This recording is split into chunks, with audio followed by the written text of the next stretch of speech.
Mummy फार्स्टे क्या दिया घी दिया। তো আজকে নতুন একটা রেসিপি হবে, সেটা হচ্ছে কি পানি ফলের পায়েস। তো মা আজকে আমাদের নতুন রেসিপি করে খাওয়াবে।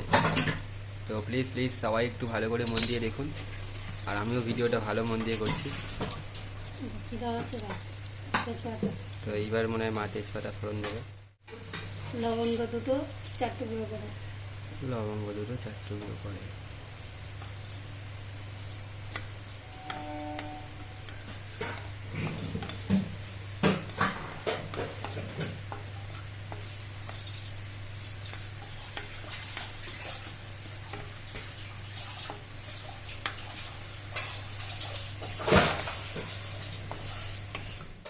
পানিফলটা পেস্ট করা, পানিফলের পেস্টটা ঢেলে দিল, দিয়ে এবার নাড়ানাড়ি হচ্ছে।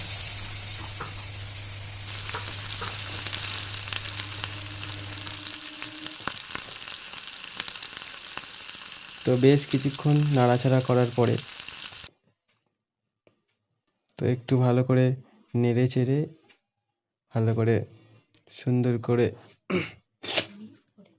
মিক্স করে নিতে হবে। তারপর এবার আমরা দুধ দেব, গরম দুধ আগেই গরম করে রেখেছিলাম। গরম দুধটা দিয়ে দেওয়ার পরে এবার আমরা আরও ভালো করে ওটাকে নাড়বো, যাতে ওটা আরও মিশে যায়। তো এইভাবেই নাড়াচাড়া করে নিতে হবে। তো এইভাবে কেউ যদি পানি ফলের পায়েস বানাতে চান তো বাড়িতে অবশ্যই ট্রাই করতে পারেন।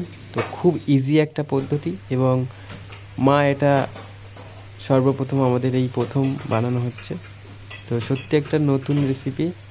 তো খুব টেস্টিফুল আর খুব সহজে আর খুব অল্প সময়ের মধ্যে বানানো যায়। তো খুব ইজি। তো প্লিজ সবাই ফলো করবেন এবং রেসিপিটা মন দিয়ে দেখবেন, আর অবশ্যই কমেন্ট করে জানাবেন কেমন লাগলো। তো আমার মায়ের জন্য একটা লাইক করে দিন। আর মা প্রথম নতুন রেসিপি একটা আমাদের খাওয়াচ্ছে, তো দারুণ একটা গন্ধ বেরোচ্ছে। তো এইভাবে ফুটতে থাকবে, বেশ কিছুক্ষণ ফুটতে থাকবে।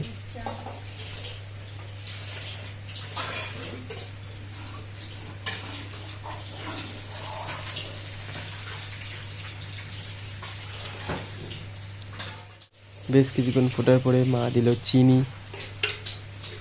চিনিটা দিয়ে আরও কিছুক্ষণ নাড়ার পরে তো এরপরে দেওয়া হলো কাজু কিশমিশ আর এলাচ গুঁড়ো, যাতে সুন্দর গন্ধ বেরোয়।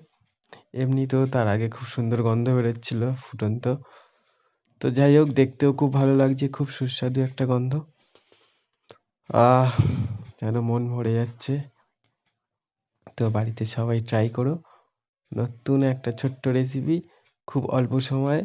তো মায়ের হাতে বানিয়ে ফেলুন ছোট্ট একটা রেসিপি। আর ভালো লাগলে অবশ্যই লাইক কমেন্ট শেয়ার করবেন।